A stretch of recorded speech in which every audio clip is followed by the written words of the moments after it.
Well, good afternoon, everyone. I'm Bill Woodward. As I just said to Ashley, one of us is not like the others up here.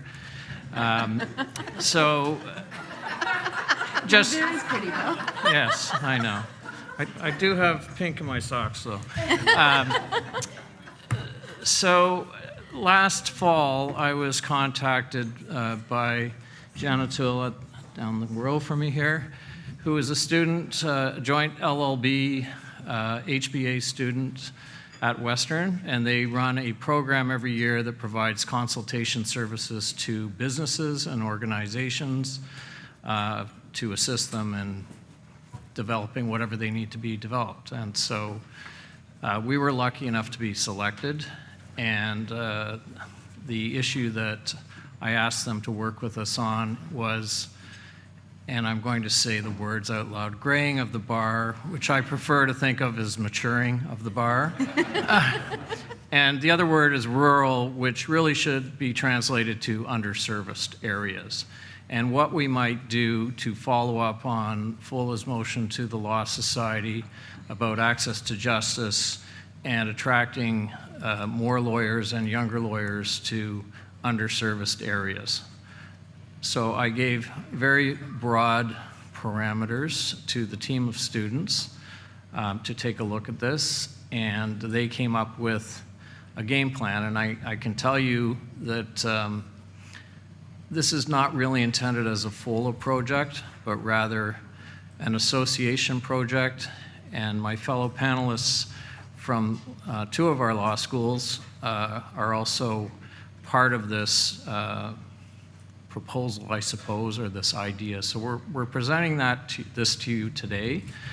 We hope we will get your feedback, if time, questions, comments, ideas, or you can forward them to myself or Ashley later. So I'm going to turn it over to Janet Tulla to walk us through. Hopefully the slide deck is ready to go. No, it was, but oh. Small technical difficulty.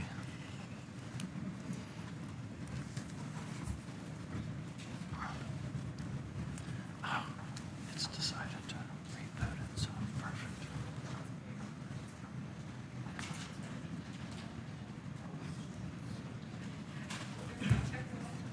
Mm-hmm.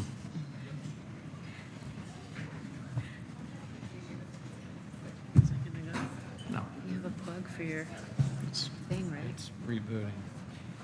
So, we're good? Okay. Janet, can you see the screen? There's a screen down on the floor over there. I don't know if you can see it from. Okay. All right, so hi everyone, I'm Janet Tulla. As Bill mentioned, throughout an academic semester, my team and I really tried to evaluate and recognize some underlying issues of what is attracting students to various locations, whether they're choosing more urban centers or rather why they're not choosing more rural or underserved communities across Ontario. And through that, we wanted to have a preliminary understanding, and we did conduct some research. So mainly, this was done in two ways. One, we've done some secondary research, examining different files. As well, we did a primary research through a survey. We conducted a small sample size of roughly 49 students, articling students as well as lawyers under the 5th year of call. And throughout this, we've seen some multifaceted problems or factors that are allowing students to choose more urbanized centers such as Toronto, Kitchener-Waterloo, Hamilton, or Ottawa, etc. And the primary reasons we've been seeing is there has been less perceptions of mentorship opportunities, as well as lifestyle has been playing a huge factor in why students are wishing to go to more urbanized centers. And then lastly, which may not be a surprise, with a lot of students coming out of law school with massive amounts of debt, they're often finding they want to go to bigger regions where they're being able to be paid more money so that they can pay off these students' debts as quick as possible. Furthermore, we've also analyzed that Right now, the areas that students are wanting to practice actually doesn't have to do much with the reputation of a firm or the size of the firm, but rather it really is those factors of, can they provide mentorship? Are there enough client files that they'd be satisfied with, as well as lifestyle and pay? Just to kind of validate what the trend we've been seeing through, as Bill mentioned, graying of the bar, maturing of the bar, we've seen the average age of a lawyer in Ontario is roughly 48 years old, and with most lawyers wanting to retire within their mid to late 60s, there will be a large influx of vacancies in these underserved areas. And with students not having enough motives to enter these areas, they likely will remain underserved. And we've seen last year, roughly 82.6% of students chose to practice in an urbanized area. And some further data, we've seen, however, that there is a missed opportunity to really centralize the process for students to go into smaller communities to start their practice.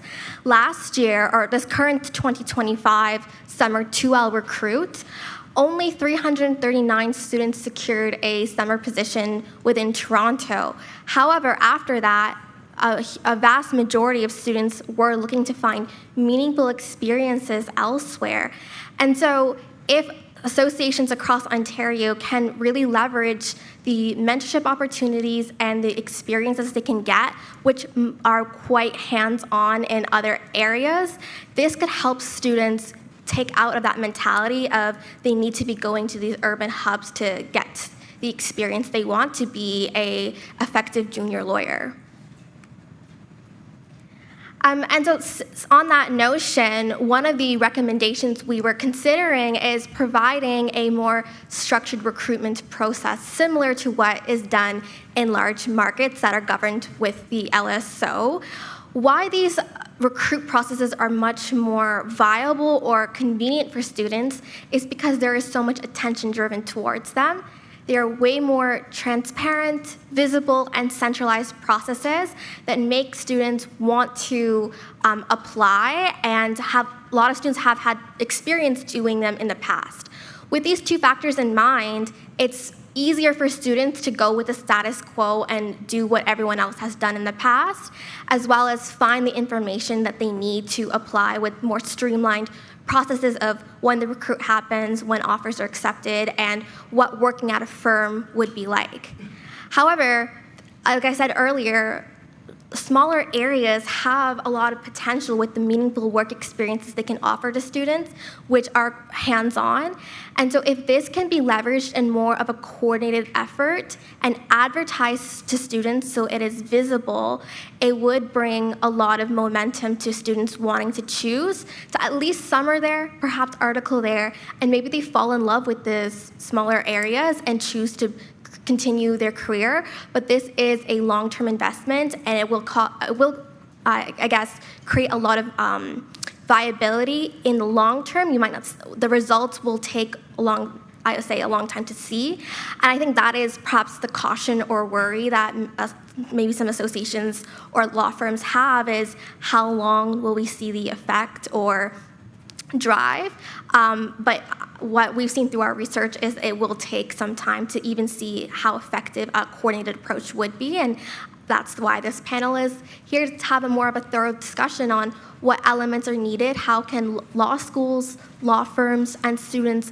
collaborate together so they can see these opportunities that are outside of the mainstream ones we've seen in our law school hubs.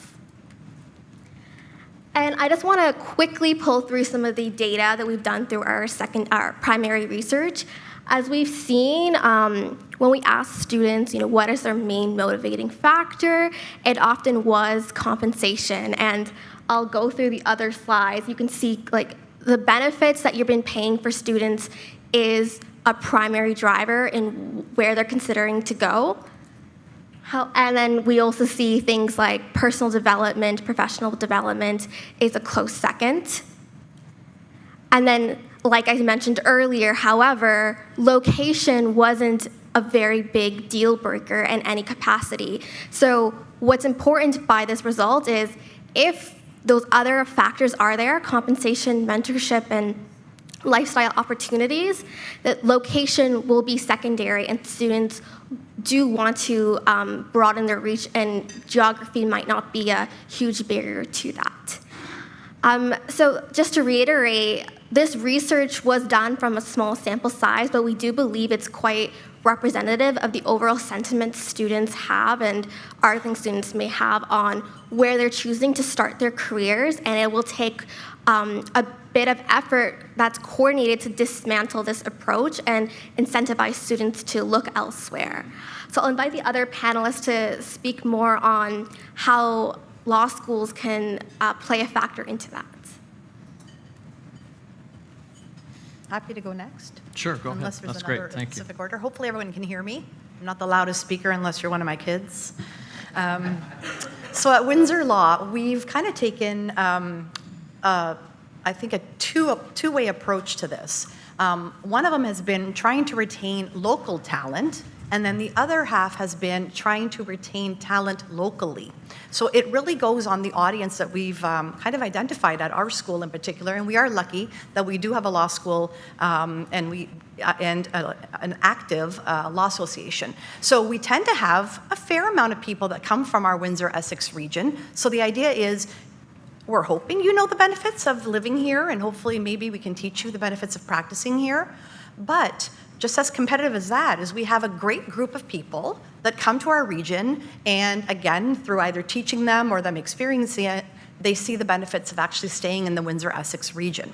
As you've already mentioned, this is going to be a team effort. Otherwise, we're not going to be able to reap the benefit of all the seeds we sow.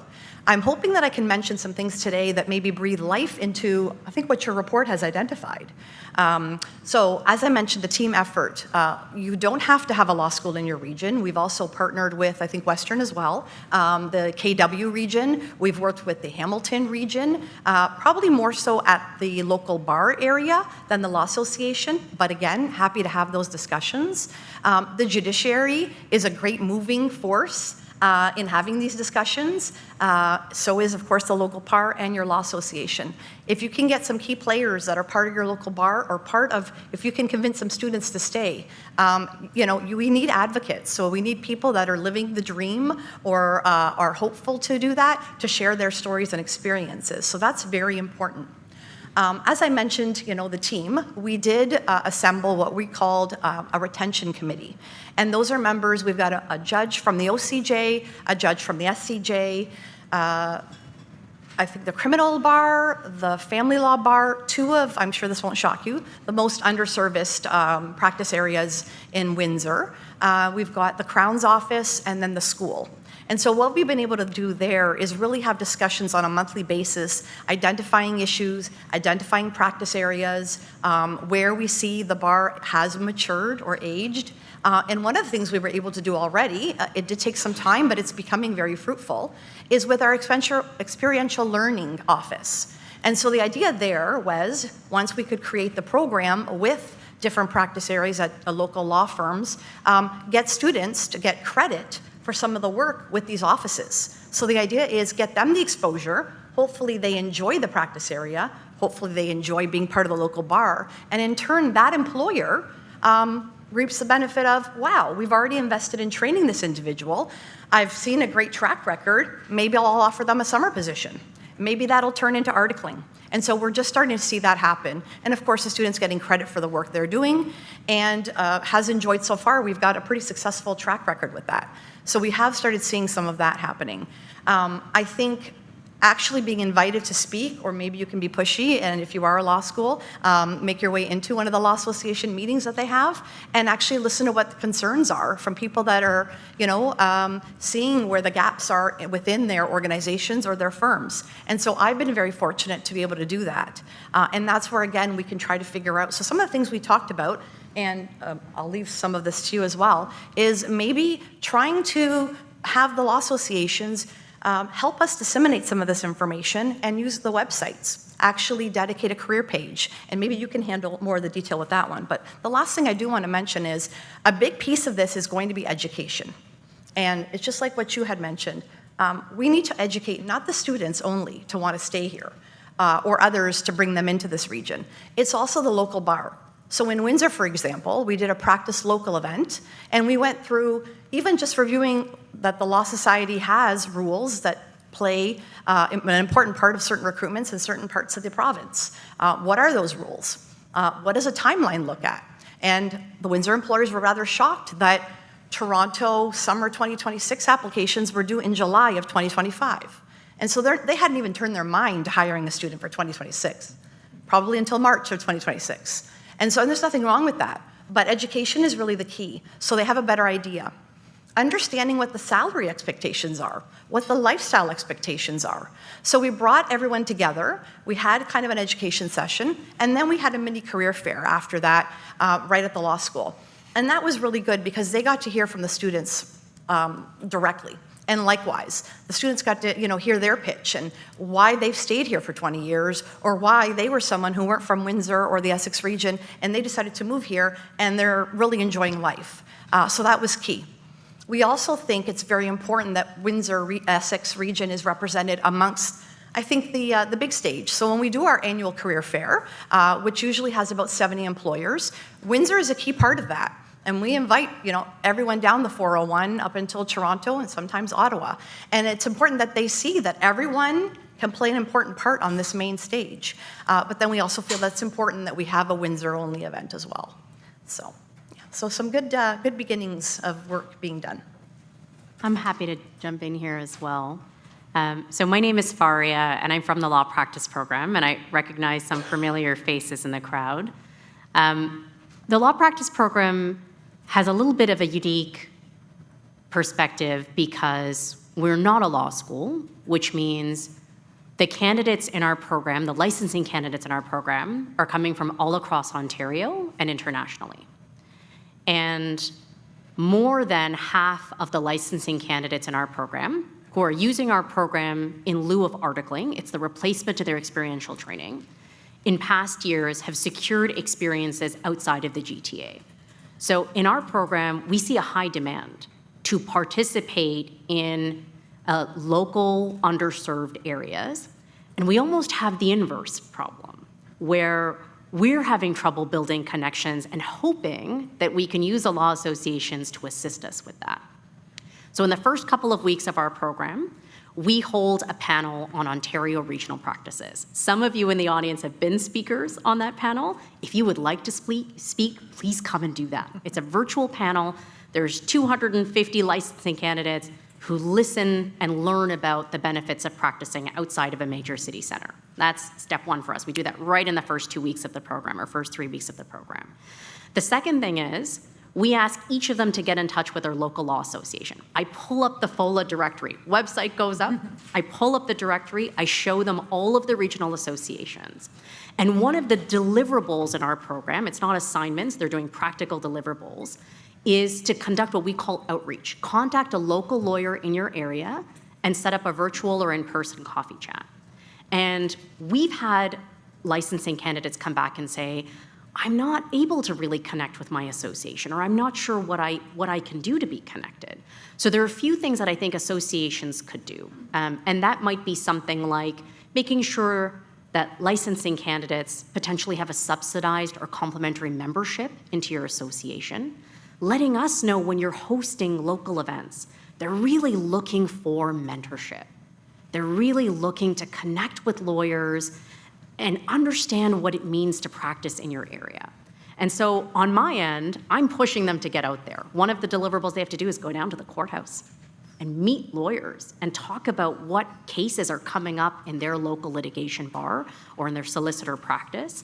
And so mentorship programs, membership opportunities, events to connect with other young lawyers. If you've got a representative in your law association that supports young lawyers, maybe someone who's 5 or 10 years out of practice, who remembers what it might be like to be a fresh new call and might be involved in or willing to speak with that individual, put them on your website so that we know who they can contact. Because there's a real demand on the law practice program side, and we'd love to build relationships. One of the things we do each year is reach out to every local law association and ask if there's any marketing opportunities. Because we've got 250 licensing candidates who are looking for work experience positions, who have finished law school and done a 4-month training course, which includes things like running a business, building a business plan. We hire actors to pose as clients so that they get client management pieces. They go through a file audit with a practicing lawyer. Practicing lawyer will sit down and say, I want to see these 6 documents. Walk me through your docketing. Walk me through your file audit. So they have all this really practical skills training that they want to bring to your firm, and they're just having trouble building that connection. So we're really hoping to connect your membership with our candidates. And I feel comfortable, though we're not a law school, I feel comfortable in saying all law schools are really interested in building partnerships with you, and we just want to know the best way in which to connect with your membership. Thank you. So we're throwing a lot at you very quickly, and maybe some of you are sitting there saying, okay, now what do we do? And that's where I think we are trying to develop this. So from our perspective, this is an opportunity for your association to, as the word was used, market, work collaboratively with law schools, with the LPP program. The Law Society is also acting on our motion. Cheryl Saran, who was a former chair, is involved in that committee, so we're trying to make those connections and alignments. And what we see, or what we hope we will see, is that associations will express interest. We're going to run this sort of on a trial basis in the Southwest to see how that works, so I'm hopeful to attend their next regional meeting, which I believe is June the 14th, Jen, is that right? To talk about it more fully, but this is a developing or evolving concept. And what we hope is, as was mentioned, associations will either develop some sort of marketing plan, and some associations have already done these types of things. HLA comes to mind, so that we can provide some resources to you as associations to start effectively recruiting, either hopefully for some of your members that are looking for young lawyers to join their practices or perhaps take over their practices. And it's a win because presumably the first contact for students is with the association. So you will also hopefully be building up your membership as well as dealing with the underserviced to clientele in your region. And it's a two-way street with the education because, as was mentioned, people aren't aware of what the deadlines are. So there's a finite group of students out there looking for work. And of course, who's marketing to them but all the big Bay Street firms? You know, I have a reasonably large firm, but I'm not going to be able to compete with those people. But as the slide showed you earlier, there's a limited number of jobs. And again, the education piece, you know, students think Bay Street is the be-all and end-all because they don't know about anything else. They don't know what other opportunities arise out there. So that's your role in this, is marketing and telling them, you know, Angus, why they should come to your jurisdiction, even though you got forgotten this morning, and how wonderful it is to live and practice there.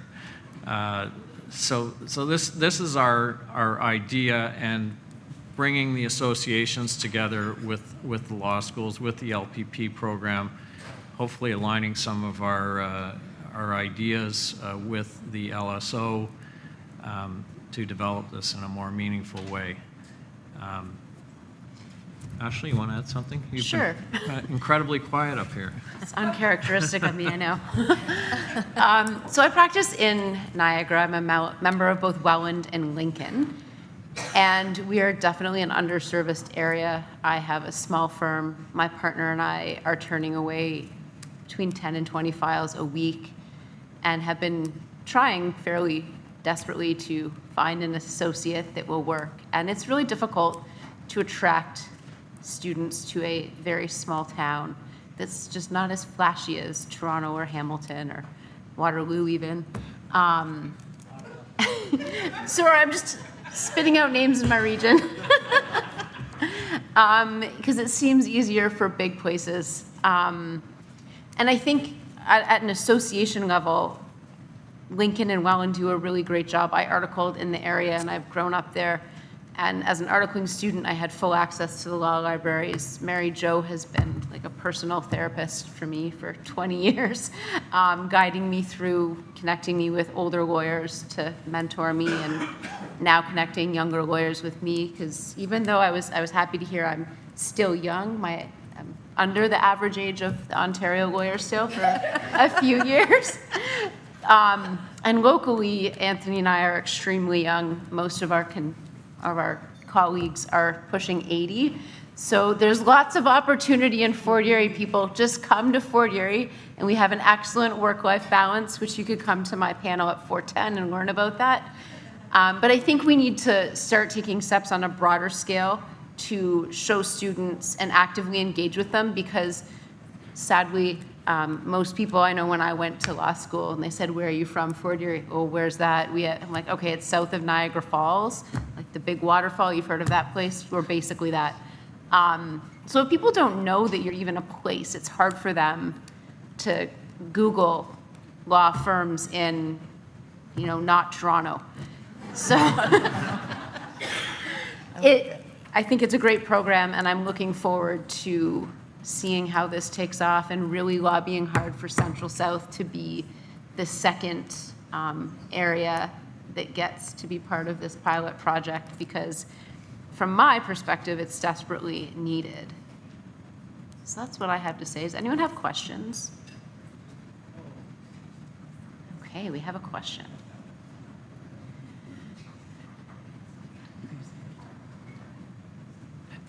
And because this is being recorded, I know who you are, Robert, but if you could say your name and the region. Robert Carnival from Windsor, Essex, Essex County Law Association. Not so much a question as I can really say, if you have your closest law school, their career director will not be Anna Maria, unfortunately for you, but because she is quite literally the best. But that has been, for our law association, her as a point of contact has been excellent, because it really is, the law schools are clearly the source of where you're going to correct that. Windsor has been trying to address it. It's a big issue for us. We share a lot. It's a big issue for a lot of you, I'm sure. But it is a big issue that we've been talking about in our law association. And as a relatively recent call, I know the big reason. I mean, the big giant red bar we're all looking at is compensation. And it does. A lot of the good law students, a lot of law students just in general get sucked up into Toronto from the compensation aspect. But the one thing, and I had, as Anna Maria will know, I had interviews in Toronto. I had lots of OCIs, lots of interviews in Toronto. I did not want to go to Toronto. And if your areas are like Windsor, those law students are being told by other law students and by other lawyers, oh yeah, Bay Street, and you make money, and it's a lot of money, and you can go to Toronto.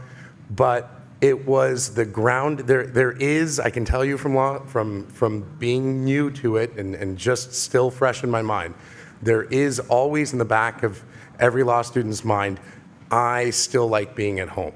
I still like being close, and Toronto, I'm not going to speak ill of Toronto, but it was a culture shock to me.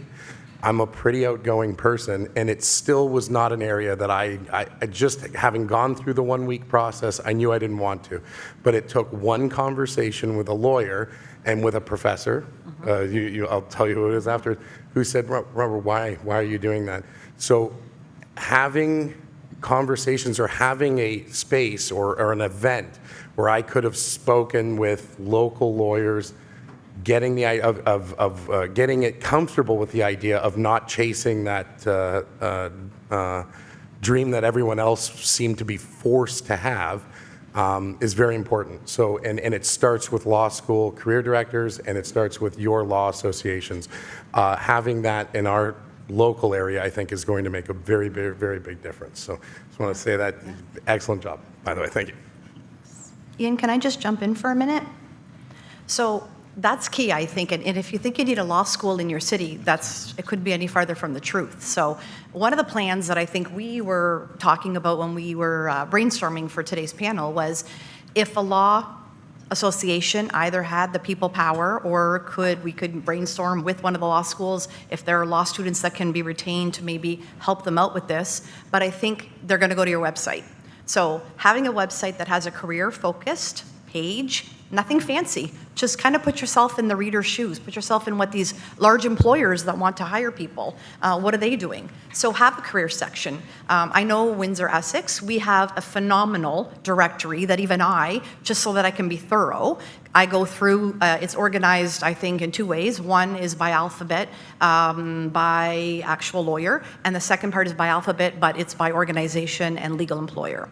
Very helpful. But one of the things we need to do is not just provide a phone number, but an email, because that's what's going to attract the law student. They don't want to pick up the phone. It's mind-boggling to me, but they don't want to pick up the phone. Just as important, and I mean, we can have further discussions, why don't we designate someone from a law school in Ontario, happy to volunteer, to be kind of like a FOLA representative? And so what happens, and this may come as a shock to you, maybe not, all the law schools are extremely collaborative. We are not here to compete with one another. When we receive a job posting, so just as you mentioned, you want to retain a student or you want to hire a student, send me a job posting. I will share it with all of Ontario. We can share it across Canada. And it happens in a split second by our listserv. And then we all post it on our electronic job boards, and you've got the biggest audience you can imagine. So those are just simple things we can do. And then to Robert's point, we collaborate with Western and Queens quite a bit because we've got a decent number when we assemble in terms of organizing firm tours. We do that in Hamilton every year. We pick a Friday. All our students go there, pre-organized. We've got a great bar there. We also do that in London, and then we're trying to get that ready in Windsor. We're local. We want to pick a few maybe Fridays. And when do we want to do it? We want to do it in the fall. Right? When we've got people talking about Vancouver, Calgary, and Toronto, we've started bringing Ottawa employers in. They talk to our students in October. We do a London panel discussion, usually in October, November, followed by a firm tour in January. So we're trying to bring things earlier. We've now created what we're hoping is a very visually appealing timeline, so students can see what are the timelines here. In terms of hiring across the board, across the province. And then just as important as, again, to Robert's point, talking to people who have lived it, talking to people who are recently in your shoes. So we have started a summer communication plan with our incoming 2Ls. On that communication plan is networking. And we have released, I don't even know how many, upper year student advisor lists for KW, London, Hamilton, Ottawa, Windsor, Toronto, you name it. We're working on Niagara or Sarnia. They're still small, but we're working on it. You want to use your summer effectively, reach out to some of these people by email. And the response I get all the time is, I reached out and oh my gosh, they were on the phone with me for an hour. Of course they were, because they want to pay it forward, and you will do the same once you get employed. So again, it's going to be a team effort, and it's about educating everyone. So happy to help. Like, we are here for a reason, for sure. And I guess, the money piece is important, but there are perhaps some ways of working with that.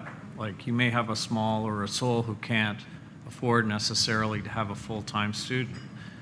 The Law Society now allows us to split articles, or you can work out arrangements to deal with that. And of course, the joy of not living in the GTA. Here we are in the GTA slamming it. Hopefully Anna's gone. It just doesn't cost as much to live outside of the GTA. So, what are the trade-offs here, between working at the big Bay Street firm and having to live or commute in this lovely city at the expense that it is, or, and who better to sell it than, my friends from Sudbury, who can say what a great lifestyle it is up there to live and practice. So that's where we see the role of the associations, reaching out to your members to start to develop this and create a pool of hopefully opportunities for young students and or young lawyers to come out and practice with you. Anything to add, Ash? Oh, No, sorry, I Michelle. think we have another Sorry, question. I missed you. Michelle Garrett's Lambton Law Association. I'm the library manager, but Lambton's been struggling with this for many, many years.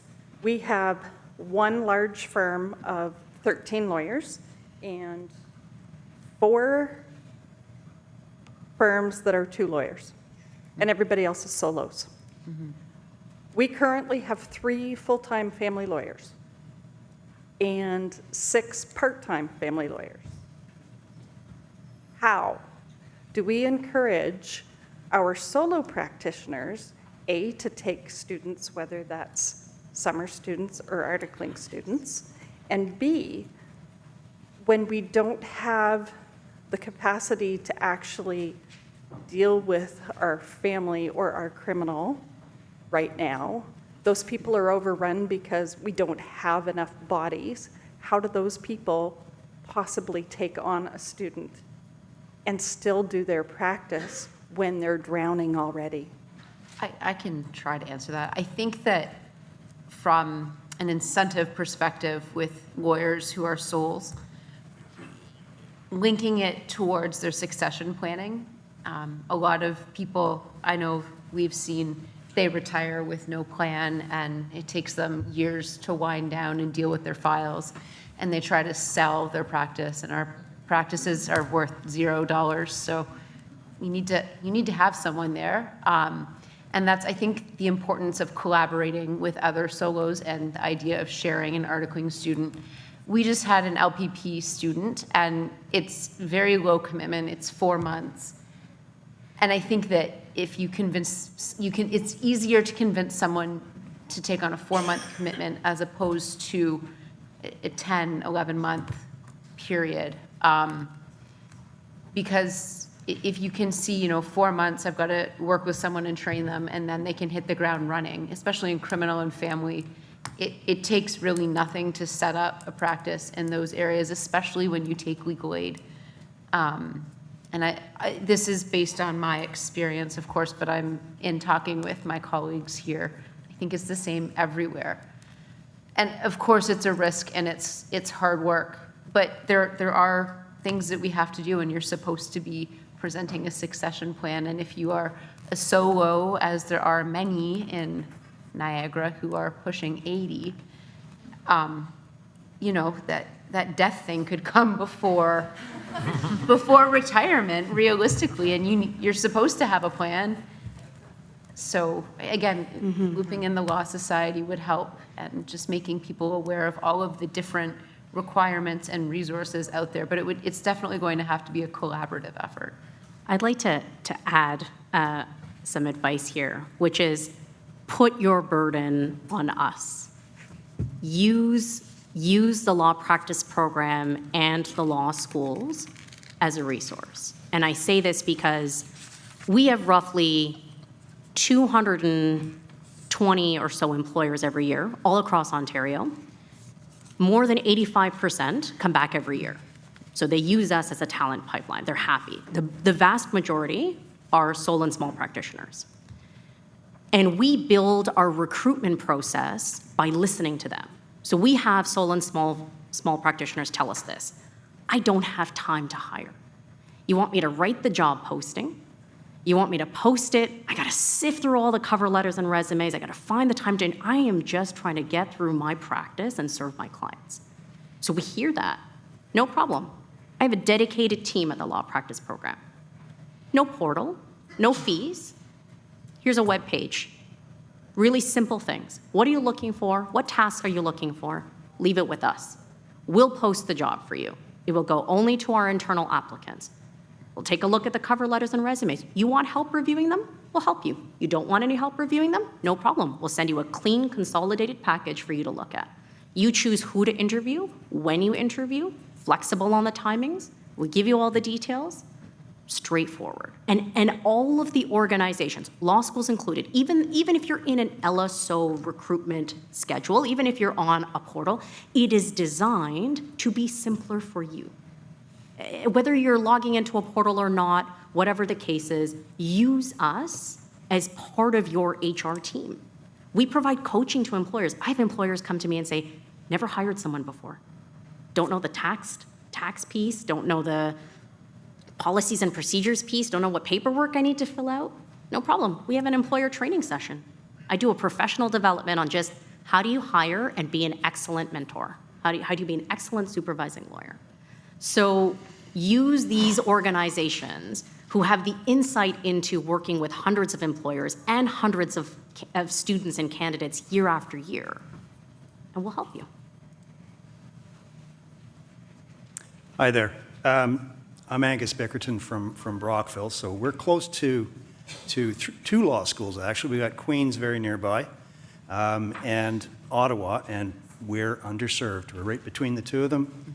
I've heard other people talking, same deal, 10 to 20 files a week, easy, being turned away. My colleague here, Jennifer, who's going to be our new president next month, she's slammed, her partner is slammed, I'm slammed, and I'm only doing part-time family law now. I've really scaled back my practice and moved into mediation. And you could send 3 new family lawyers to Brockville and their filing cabinets would be full in a week, guaranteed. So it's a problem that's everywhere, obviously. The question I had is based on a bit on that solo or small firm person who's really, because that's our people. And also it's based on the comment about article versus having a student. And I was wondering whether there's any momentum in the other law schools aside from TMU and Lakehead, Boralaskan, to look at an expansion of the co-op program from the law schools, because that's a lot more attractive. That 3 to 4 month co-op is way more attractive to a small firm in a small town than a full article, and you don't know what you're going to get, and you're committed for 11 months, whereas you can back out after 4 if it's not working out. At the same time, if it's working out after 4, you can just sign them up and hopefully everything works. But I just wondered if there is more momentum that way, and there's also some confusion about whether it's a co-op or is it an internship, because I know that TMU has a sort of hybrid kind of, well, you get paid for your co-op, or maybe not, but I'm not sure. TMU is a bit strange because it's got a law school and a law practice program. So there are 3 ways after you're done the academic theoretical portion of law school. There are 3 ways in which you can fulfill the experiential training requirement. One way is through the law practice program, which is 4 months of virtual training post-law school and 4 months of work experience, and it's an 8-month program. The second is through articling, which is the traditional pathway that we're all familiar with. And then the last is through what's called an integrated practice curriculum, and that's only approved by the Law Society at Lakehead and Lincoln Alexander School of Law, which is housed at TMU, separate from the law practice program. And that involves co-op placements that are occurring during law school. And those, to my knowledge, to my understanding, are more akin to, let's say, student placements. You have someone who's in 2L or 3L, their second or third year of law school, completing work experience components. So the Law Society has designated those 2 schools as being able to do that. The other law schools don't currently have that designation, or candidates are doing articling or the law practice program. So I'm sorry, but I've got a hard stop. I have a pretrial in 8 minutes. But I hope that this plants some seeds for you. As I said, it's evolving. It's a work in progress. We are going to start moving forward in Southwest regions, so I hope those associations will turn their minds to some of the ideas that we've thrown out today. And we will be expanding it, hopefully, and I hope it's successful. But it's really going to depend on the buy-in from the associations and, more importantly, your members. And to your point, Michelle, sometimes it just takes a bit of a leap of faith. A number of years ago, I had 2 people applying for a position. I liked them both a lot, and I ended up hiring them both, and it worked out great. It didn't, they were busy. I didn't affect my revenue at all, and we were able to get a lot accomplished. So thank you all for listening to us. Thank you to the team from Ivy for working on this with us, and thank you for our other panelists for coming in. So have a good rest of your day. We'll be around to chat. Good luck.